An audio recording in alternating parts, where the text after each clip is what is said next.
Councillors, ladies and gentlemen, please be upstanding for the Chairman and Vice Chairman of Council.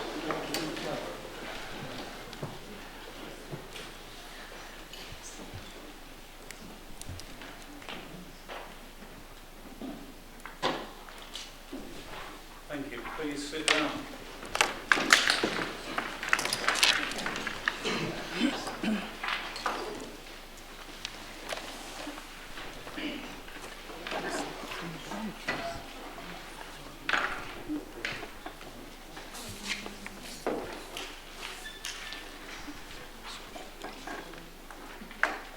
Good evening, ladies and gentlemen and members. The first item on the agenda tonight is the apologies for absence. Councillor Johnson. Can I present apologies please for Councillors Nick Churchill, David Carter, Shona Johnson, Joel Charles and Russell Caffrey. Yes, Thank you, Chair. Councillors McCabe and Doku, please. Thank you. Yes, thank you. Councillor Pryor. Thank you very much. The next item on the agenda are declarations of interest. Does anybody have any declaration of interest in the agenda tonight? Thank you very much. Next item is item 3, the minutes of the last meeting, pages 3 to 9, to agree the minutes of the 24th of September. Agreed. Thank you very much indeed.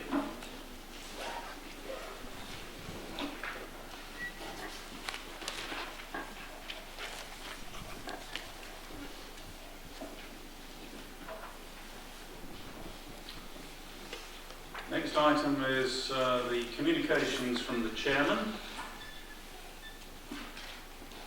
I'll keep this as brief as necessary. Since the last full council, I've attended 14 various engagements, and I'll just highlight one of which may be of interest to members if they happen to be passing by Harwich or making a special journey there.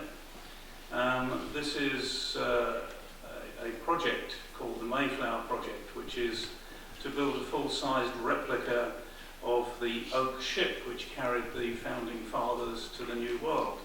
And it's always been assumed that this trip started not in Essex, but in fact in Plymouth. Well, there's been a lot of research done apparently by Harwich, and they found that the ship was built in Essex, that the crew came from the Harwich area, and that the original founding fathers were all people from Essex or nearby. And the reason that it got involved with Plymouth is that they went sailing off, got caught in a storm as they started across the Atlantic, and then had to turn back to Plymouth and get refitted to start again. So the object of the Mayflower is to build a full-size replica from English oak. That's well underway. They've had some 500 young people working as apprentices, and they've gone through, and they hope to have completed 1,500 apprenticeships by the end of that. They're getting along very well with people in the New World, and they're hoping for in excess of 1 million visitors once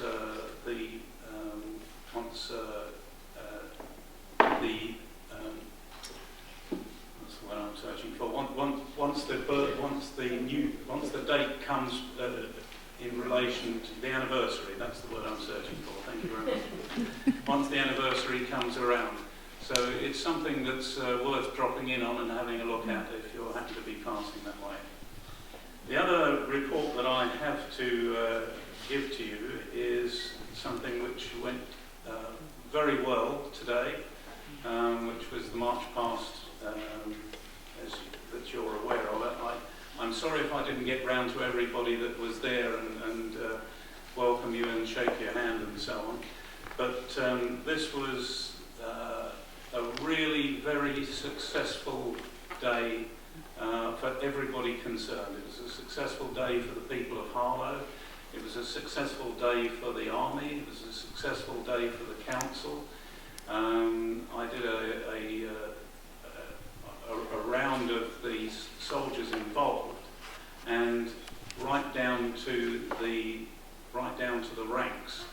they assured me that this was by far and away the best march past that they'd had of the three that they've done since they've returned. They said the volume of cheers and so on which they had from the Harlow public was the highest. They said that the sandwiches were the best, which is very gratifying. And all in all, it was a great success, to which we owe a really massive vote of thanks to our council staff for the work that they put in towards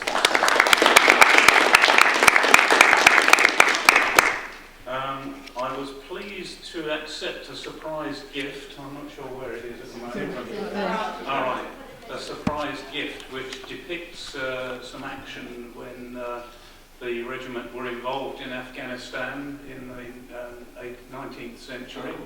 Not a particularly successful venture, but then again, the picture depicts things as they were then, and we were put to some difficulty in finding an appropriate gift to return. Since this was a surprise, we'd been assured that there would be no exchange of gifts, but I think they wanted to surprise us, and it's a very worthwhile gift for us to receive and to be able to display.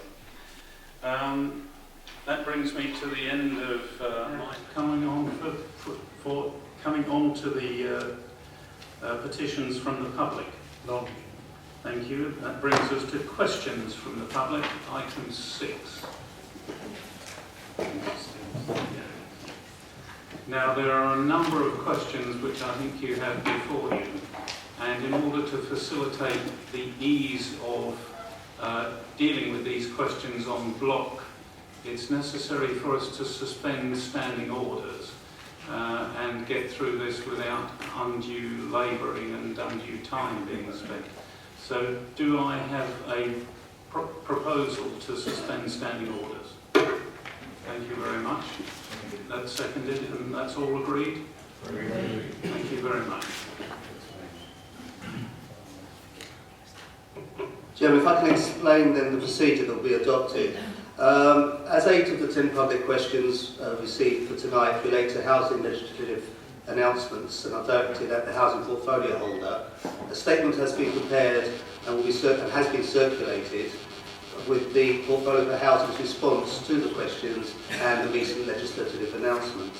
These will be read out by Councillor True before the questioners are invited to address the meeting. The first questioner will then be invited to ask his question. In response to that, Councillor True will direct the questioner to the relevant paragraph of the statement, as shown on the document that's been circulated. The questioner will then be invited to ask a supplementary question in the usual way. This process will then be repeated for the next 7 questioners. I should stress this only relates to the housing questions and not to the last 2 questions. Hope everybody understands that. Thank you, Councillor. Thank you very much, Chair, for allowing us to make the statement on the housing legislative changes. Setting rents at the new levels between 2016-17 and 2019-20 will reduce significantly the resources available to deliver the HRA business plan short, medium and long-term objectives as outlined in the HRA medium-term financial strategy. As a consequence of the proposed legislation, lower rents will result in a loss of income of £12.8 million by the 31st of March 2020. This loss cannot be accommodated through efficiency savings alone, and it is anticipated that the Council will not be able to repay the £209 million borrowing it took out in 2012 to HM Treasury or fund a further programme of council house building following completion of the current Pathfinder scheme. Information obtained from the National Audit Office suggests that the average cost of a new build house is £141,000. However, the Council's Pathfinder scheme, which involved the building of 18 council houses, has indicated that a cost of £170,000. It is necessary to ensure the Housing Revenue Account business plan sustainability in the medium long term, to both reflect the lower overall investment that can be afforded and ensure that appropriate resource levels are directed towards priorities. The proposal to increase the rent of any tenant with a household income of above £30,000 to a market or near market rent may create work incentives for tenants near these limits. Greater number of tenants reliant on securing accommodation at higher rents in the private rented sector and a potential reduction in disposable income for those working in lower paid employment. No details have been provided as to how such a scheme would operate, and it is estimated that 10% of Harlow tenants may be affected. The required reduction of rent by 1% annually is also expected to be delivered by all registered providers, and discussions are ongoing with the registered providers as to local development schemes as they review their balance sheet, creditworthiness and therefore ability to borrow to build. It is difficult to predict the overall effect of these policies as no details have been provided. Records indicate difficulties in demonstrating replacement social housing under the existing Right to Buy scheme, and there may be a risk that these policies will lead to a further depletion of the housing stock. Extending to tenants of housing associations the right to buy funded through the sale of higher value council-owned homes is likely to have effects on the council's capital and revenue budgets. The average rent for a council-owned property is £93.60 per week, which equates to around £4,867 per annum. And the average value of a social home in England is just under £208,000. The government assumes an average sale value of £300,000, and the model may be based upon region beacon values used by the District Valuation Office and or the number and size of bedrooms. Initial analysis indicates that there are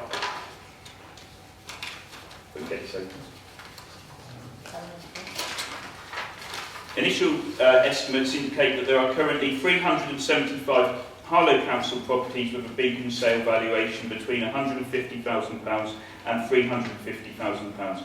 The impact, however, will depend on how the scheme will be implemented by government and will be subject to consultation following legislation is successful. Therefore, the Council cannot determine the actual local effect on rental income as a result of this initiative. In addition, the Council has no powers to determine the destination of any property sold on the open market, and also therefore cannot forecast implications of any housing benefit costs. The Council continues to lobby government to take action to address escalating private sector rents and increase housing standards in the private sector. There is no certainty about rent-setting guidelines beyond 2020, and this makes long-term business planning and good asset management decisions difficult. Resources for housing and tackling need continue to reduce, so there is a need to prioritise and target resources accordingly. So thank you, Chair, for allowing me to make that statement. I'm happy to take any questions. Do you have your next question, Mr. Foreman? Supplementary, you mean? Your supplementary.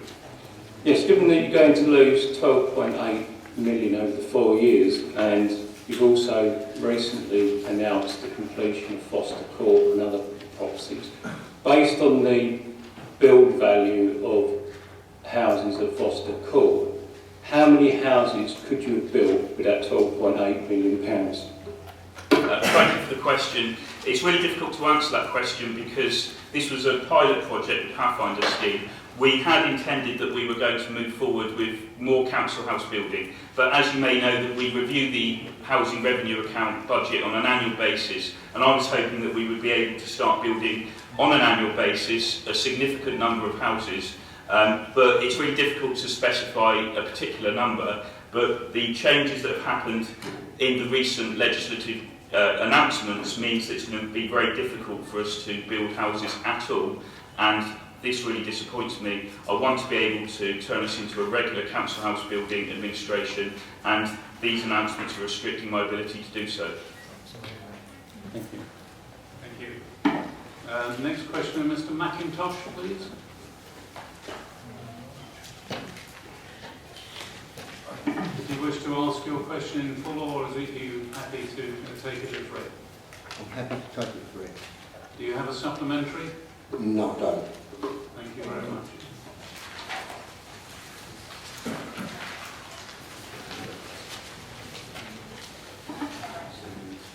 And the next questioner.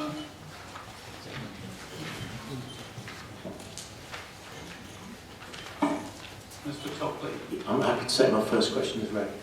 And you have I do have a supplementary question. I just wanted to ask, does the council agree that private capitalism has utterly failed to provide housing to meet the needs of working class people? And it's created the national scandal that we've now got of overcrowding, homelessness and the social cleansing of working class people from areas of high property prices and high rents. And that the only solution is a massive programme of council house building of at least £100,000 a year, which I believe Jeremy Corbyn has advocated, but in reality 300,000 houses a year are needed to deal with the housing problem.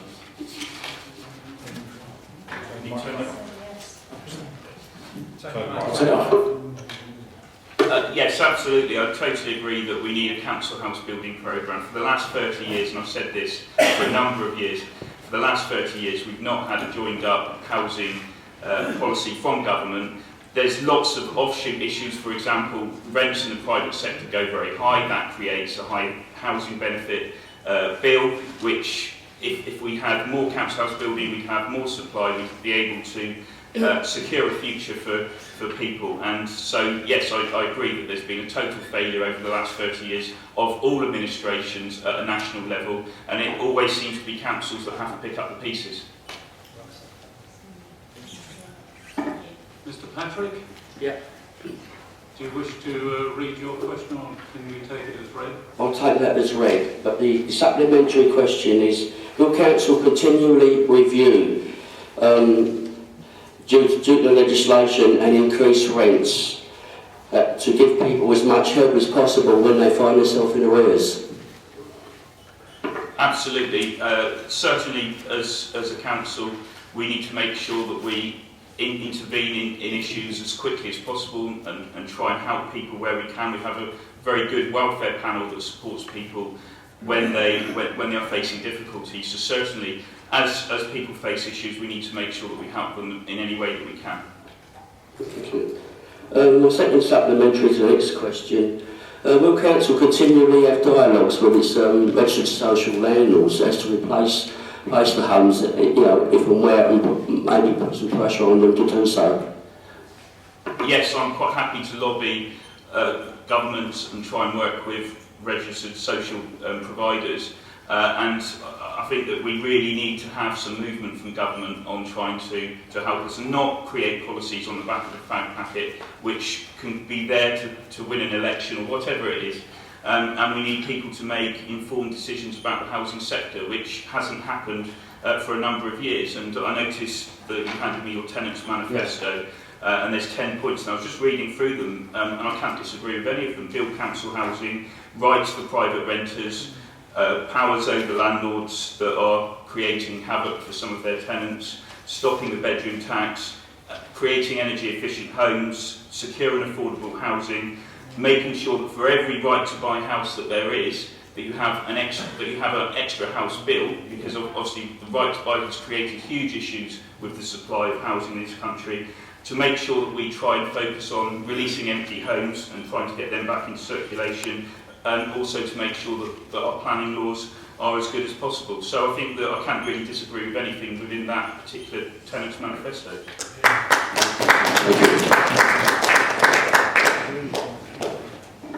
Mr. Rogers, do you have a question?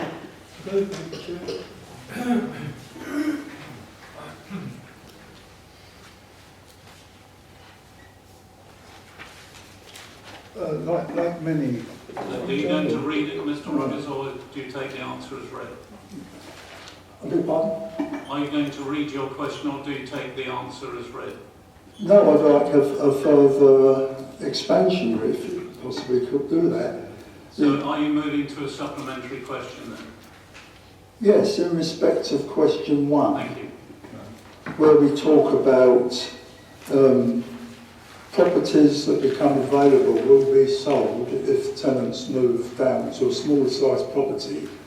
I understood from the statement made at the party conference of the Conservative Party that those properties, if of a certain size and quality, would be compulsory offered for sale. Is that a correct interpretation of the way things are going? Thank you. Can you switch off your light?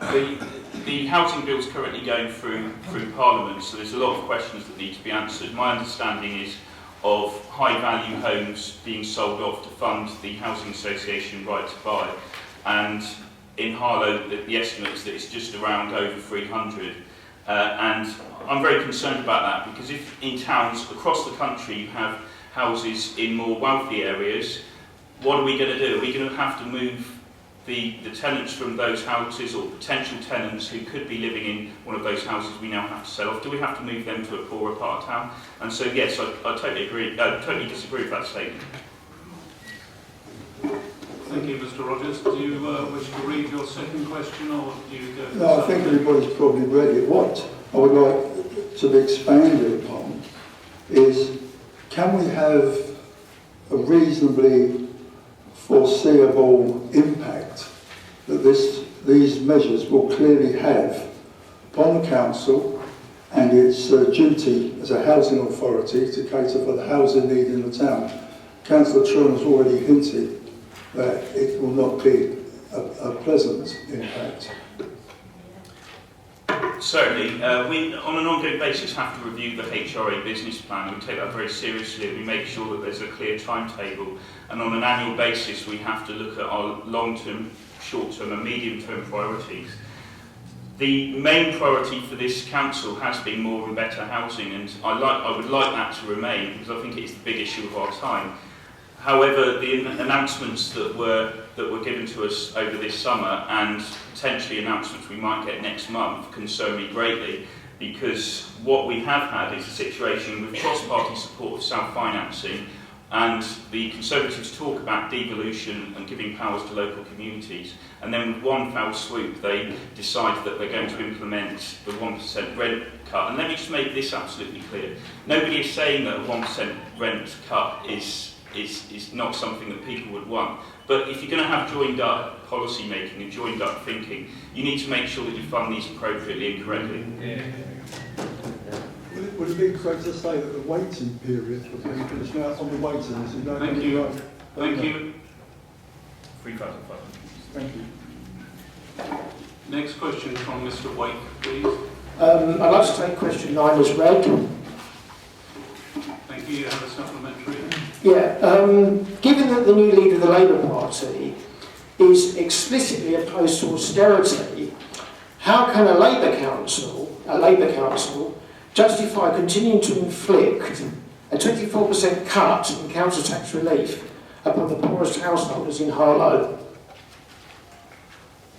I'm afraid I'm in danger of repeating the answer I've given to many questions on this subject before, which is Harlow Council, although it collects council tax on behalf of the precepting authorities, is only responsible for setting 17 pence in the pound. The bulk of the council tax goes to Essex County Council, with the remainder going to the police and fire and rescue services.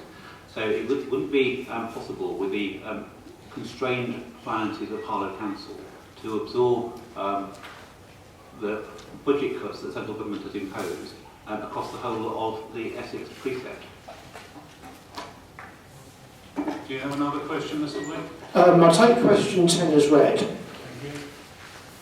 Supplementary? Yes, I have a supplementary from 10. How can it be right that terminally ill, jobless householders in Harlow are obliged to pay council tax when those in the same circumstances living in other towns are exempt? Clearly I would prefer that central government policy wasn't that the budget cut was imposed on local authorities. But clearly local authorities have to make their own decisions based on local circumstances. And I'll repeat that we're only responsible for setting 17 pence in the pound in Essex. Thank you, Mr. Wake. There being no further questions, we move to questions from councillors. Thank you. We move to motions from councillors. Thank you. We move to item 9, references from cabinet and committees. Can I move item 9, please, John? You may. And I will second that. Any discussion or debate? Thank you.